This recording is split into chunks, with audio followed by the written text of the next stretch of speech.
"Please, sir, hide my sister before they come," she begged at the rancher's gate. The gate latch was cold.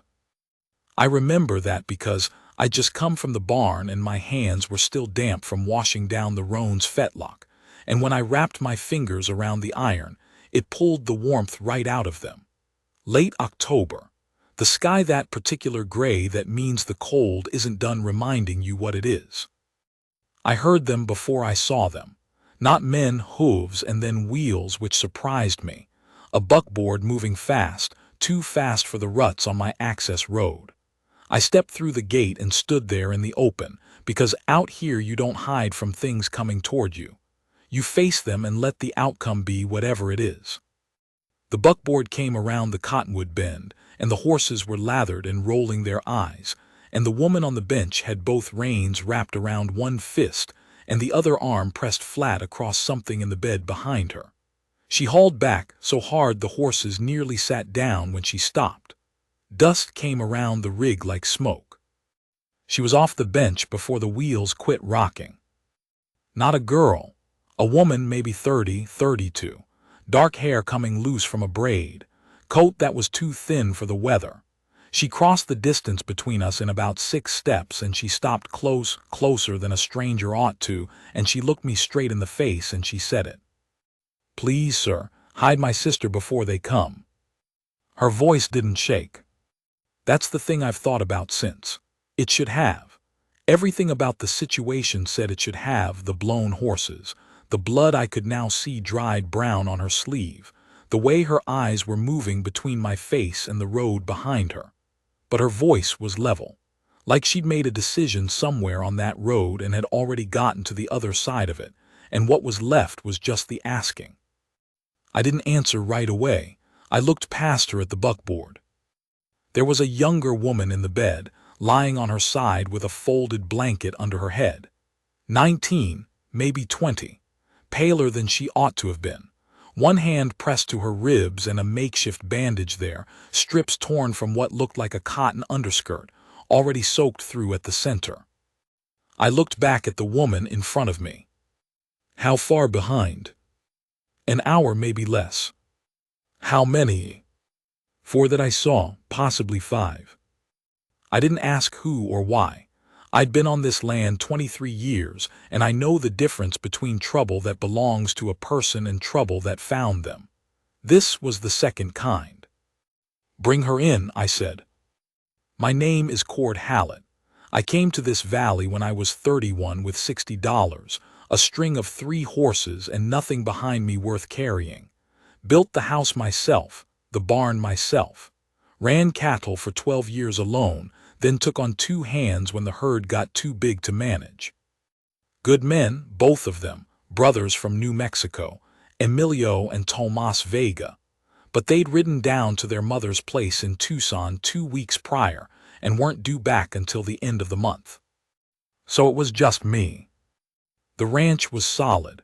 Stone foundation on the house, a root cellar that could hold 4 people comfortably, a smokehouse, 2 wells. I'd built things to last because there wasn't anyone to build them for except myself, and a man still has his pride. You don't put up a shoddy fence just because no one's watching. The valley knew me as a fair man and a hard one. Not well-liked, not disliked. The kind of man people call on when something needs doing right, and then don't invite to supper. That had been the shape of my life for a long time, and I had mostly made my peace with it. I carried the younger woman, Clara. I'd learned her name was in from the buckboard myself. She was light, too light. I got her inside and laid her on the bed in the back room, and the older one, her name was me Birch, was already cutting the sodden bandage away before I'd even straightened up. The wound was bad. A bullet had gone through the meat below the left arm, just above the last rib. It had missed anything vital, but it had been in there long enough, and the bleeding hadn't stopped right. Me looked up at me. "Do you have carbolic or whiskey if not?" "Both." "I need the carbolic, and thread and light." I got her what she asked for. I didn't hover. I went back outside and moved the buckboard into the barn and unhitched the horses and got them watered and cooled. Then I went to the roof of the barn. There's a hatch up top I put in for this kind of situation, though I'd never needed it for exactly this. And I looked south down the valley road. Nothing yet. But the light was going, and nothing is a temporary condition.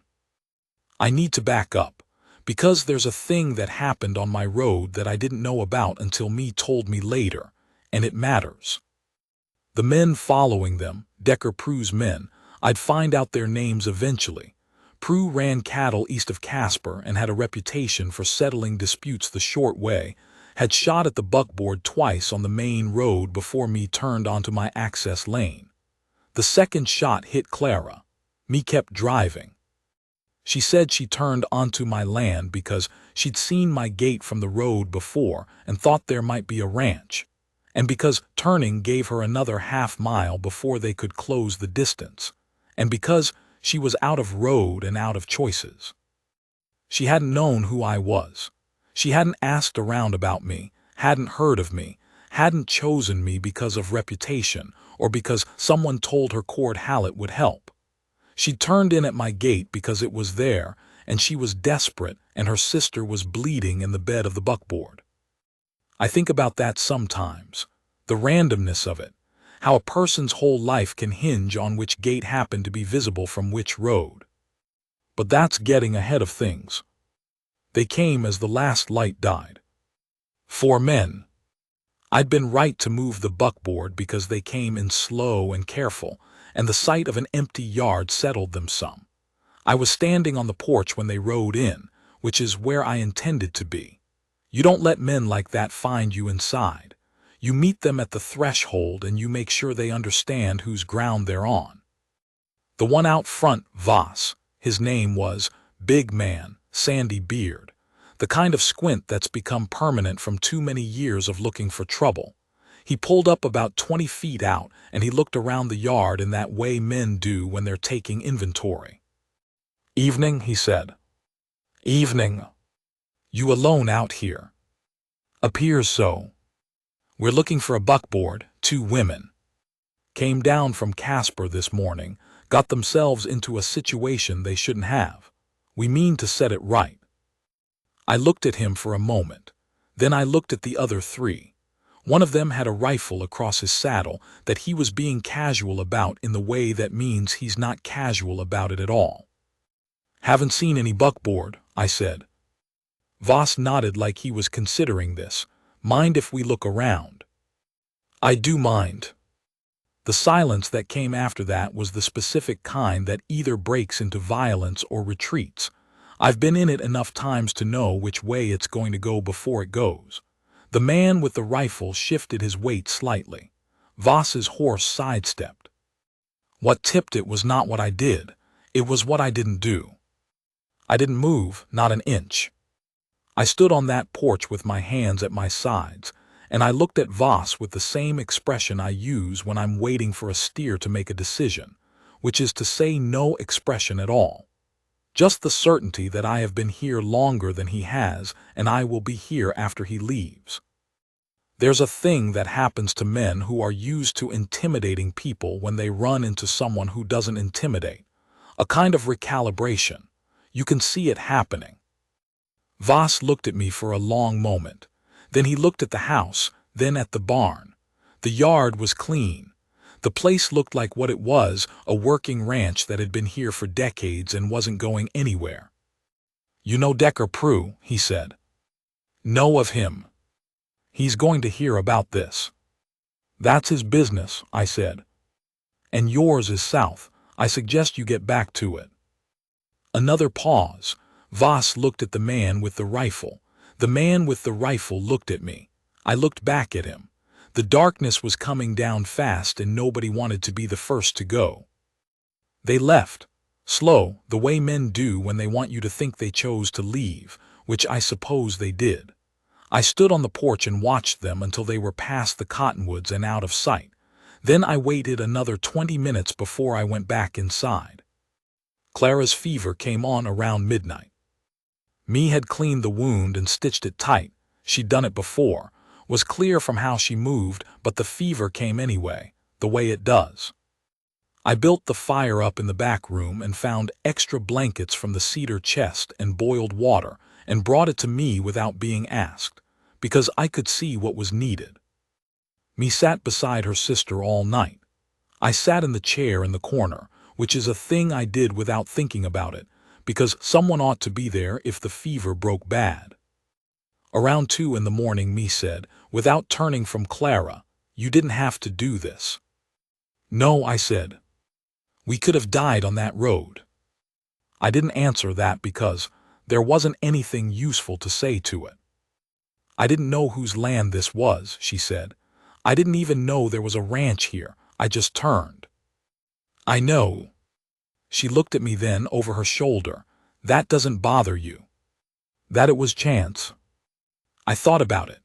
The lamp was low, and the firelight moved on the walls, and Clara was breathing the deep, ragged breathing of the fevered. "A man's land is his land," I said. "Doesn't matter how someone found the gate." She looked at me a moment longer. Then she turned back to her sister. Clara's fever broke at dawn. The color came back into her face slowly, like water rising in a pan.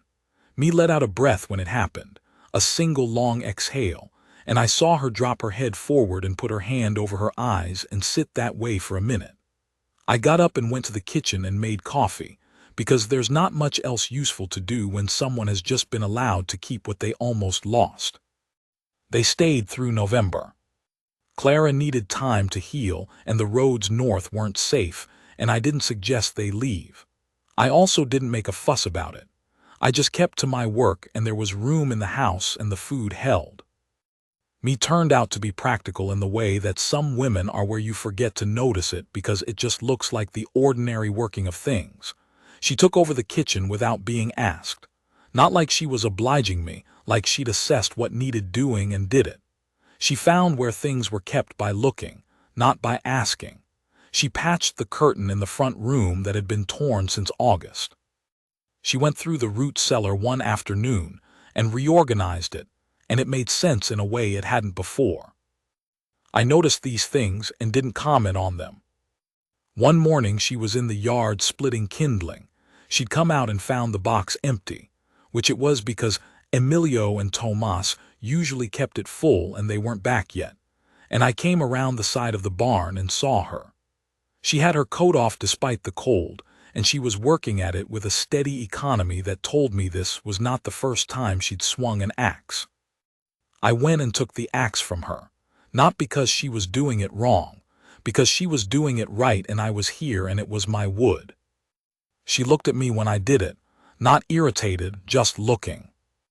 "I don't need help," she said. "I know," I said, and I went on splitting. She stood there for a moment.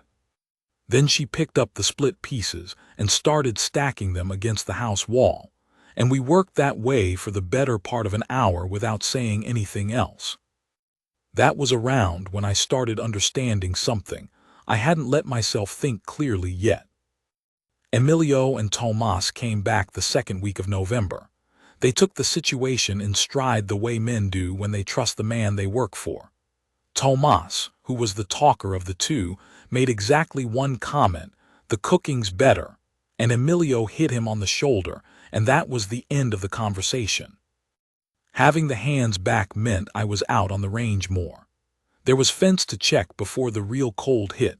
The north water tank had been slow, and there were 3 strays I wanted found before the first snow. I was gone from the house from first light to near dark most days. I'd come in and supper would be on the table. Not made for me, exactly made for everyone, but there. Me would be across the table from me, and Clara, who was up and moving now with a careful slowness, would be beside her, and Emilio and Tomas would be at the other end. There was talk, some of it. Not the kind of talk that fills silence because silence is uncomfortable, the kind that happens because things actually occurred during the day that are worth saying. One night Tomas was going on about a steer they'd pulled from the mud by the north tank, and it had taken both of them and the better part of an afternoon, and when he told it he was funny about it. I'll say that for him. Clara was laughing, which was good to see. Me was smiling. She caught me looking at her. She didn't look away. She just held it for a second, and then she did look away, back to her plate, and there was nothing in her expression that I could read easily, and that seemed right to me. She wasn't a woman you read easily. The trouble with Decker Prue came to a head in late November, which I'll say quickly because it isn't the point. He sent 2 men to Garfield, which is the nearest town, to make a complaint to the sheriff that I was harboring women connected to a killing.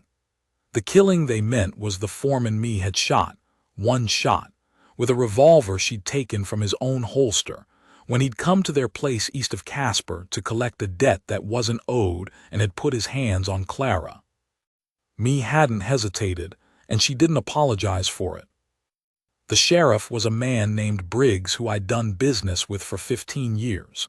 He wrote out himself, which I respected. He talked to me, and he talked to Clara, and he looked at Clara's wound, and he looked at me. Then he rode to find Prue. I don't know precisely what Briggs said to Prue. I know Prue had 2 ranching operations in the county and wasn't looking for a legal fight he wouldn't win. I know the matter was settled without further incident. I know that when Briggs rode back out 2 days later, he told me the thing was closed, and he looked at me in a certain way that meant he thought she'd handled it right. I've never asked me the full story of what happened at their place before she loaded Clara in that buckboard. I know what I know, and I know it's enough. What I know is this: she didn't run because she was weak. She ran because her sister was bleeding, and she is the kind of woman who makes the decision that keeps the people she loves alive, and then she makes it without hesitation, and she doesn't ask permission.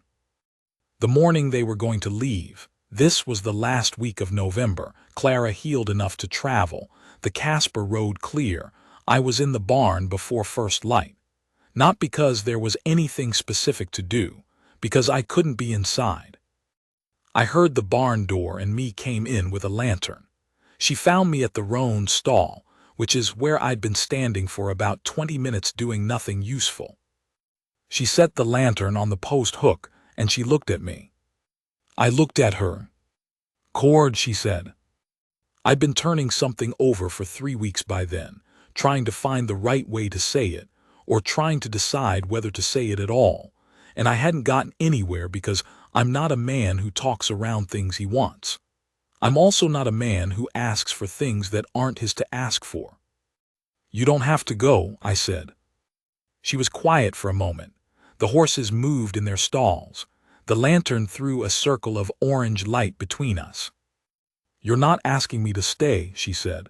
"You're saying I don't have to go. That's not the same thing." She was right. I know the difference. I'd said the version I'd said because it felt like less of an imposition. I looked at her. She had her coat buttoned to the throat and her hair up, and there was a steadiness in her face that I had been watching for weeks and had not stopped noticing. "Me," I said, "I'm asking you to stay." She looked at me for a long moment, not calculating, weighing. She was a woman who made real decisions, and this was going to be one of them. "Clara's going to go north," she said. "To her aunt in Rawlins. She'll be safe." "All right." "If I stay," she stopped. "I'm not a woman who stays in the back of things, Cord. I'm not built for it. I'd be in the yard and the barn and the root cellar, and I'd have opinions about how things are run." "I've noticed," I said. Something shifted in her face then. Not a smile exactly, something quieter than a smile. "You'd have to want me as I am," she said, "not as what's useful." "I know what I'm asking," I said. She looked at me a moment longer. Then she reached out and put her hand on my arm, just her hand on my forearm, nothing dramatic, the way a person touches something they've decided is solid and real. She held it there. "Then I'll stay," she said. I put my hand over hers. We stood that way in the barn with the lantern going between us and the horses quiet around us and the cold pressing at the walls outside, and neither of us said anything else because there wasn't anything else that needed saying. Clara left 3 days later. I hitched the buckboard myself and checked the wheels and the harness and put 2 blankets in the bed and a tin of provisions for the road. Me stood beside me when we said goodbye. Clara hugged her sister for a long time and then she turned to me. She was a serious young woman even at 19. Old eyes, she had that from me. She put out her hand and I took it and she looked at me directly. "Thank you," she said, "for all of it." "Safe road," I said. She looked once more at me, and there was a whole conversation in that look that I wasn't part of and didn't need to be. Then she climbed up and took the reins and drove south toward the main road. We stood and watched until the buckboard was past the cottonwoods. Me was quiet for a moment. Then she turned and looked at the house. At the yard, the barn, the fence lines going out into the pale November fields. "What needs doing today?" she said. I almost smiled. I think she saw it.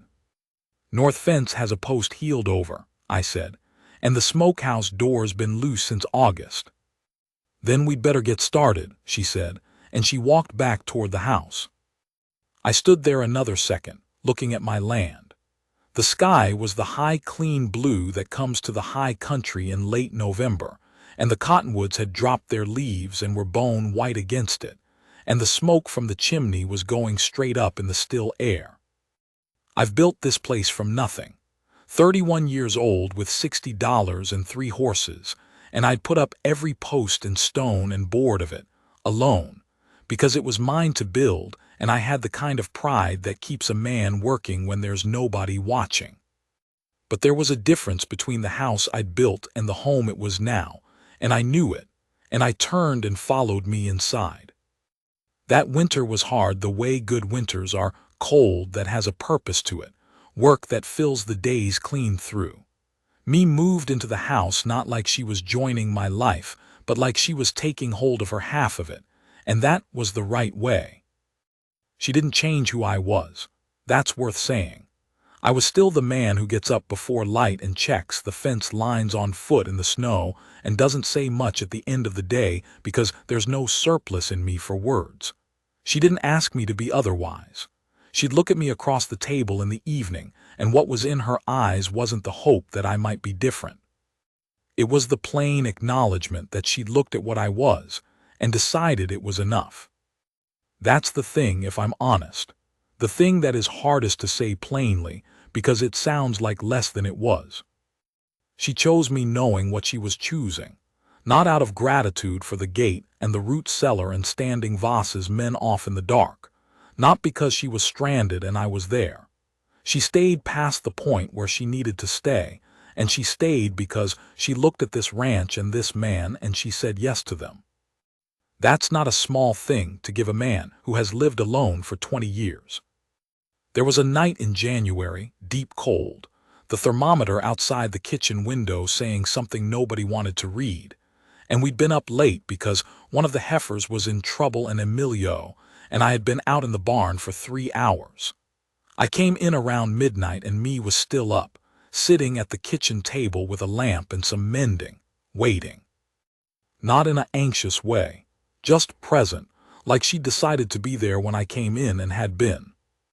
I was cold all the way through and smelling like the barn and my hands were shook up from the cold. She put the mending down and stood, and without saying anything she went and poured coffee and brought it to me. Then she sat across from me while I drank it. After a while she reached across the table and covered my hands with hers.